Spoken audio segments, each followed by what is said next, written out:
ঢাকার উত্তরা বউবাজার। এখানে বাড়ির যে বউরা তারা তাদের বাড়ির সবজি নিয়ে এক গামলায় গামলায় করে ভাগ দিয়ে তারা সবজি নিয়ে এসে বিক্রি করে এই বাজারে।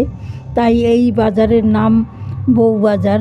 এখানে বেশিরভাগ বাড়ির বউরাই বাজার বিক্রি করে। বাড়ির যে একদম সতেজ মানে সবজি হয়, যেমন পুঁই শাক, বেগুন, শিম, তারপরে তোমার আর বাড়ির যে পিঠে পুলি, তারপরে মাংস, মাছ রান্না করা সব খাবার, আর তার সঙ্গে চালের রুটি এবং অন্যান্য সব কিছু এই বাড়ির বউয়েরা এই বিকেলবেলা এই হাটে বিক্রি করতে আসে।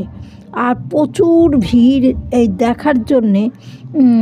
সব যারা ঘুরতে আসেন তারা এসে ঘুরে ঘুরে এই সব দৃশ্যগুলো দেখেন।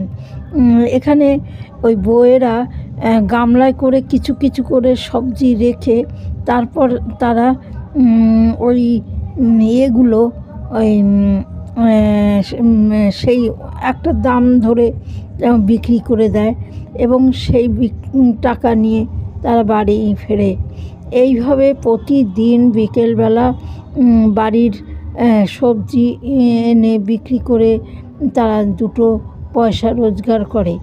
আর ভালো ভালো সব ঘরের বউরা তারা ওই দোকান দিয়ে খোলা আকাশের নিচে একটা টেবিল চেয়ার আর টুল পেতে সেখানে খাওয়ার ব্যবস্থা করছে। এইভাবে তারা তোমার দোকান। ঢাকার উত্তরা বউবাজার।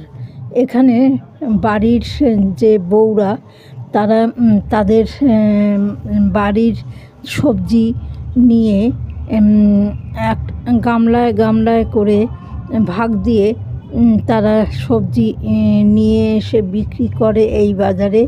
তাই এই বাজারের নাম বউবাজার। এখানে বেশিরভাগ বাড়ির বউরাই বাজার বিক্রি করে। বাড়ির যে একদম সতেজ মানে সবজি হয়, যেমন পুঁই শাক, বেগুন, শিম, তারপরে তোমার আর বাড়ির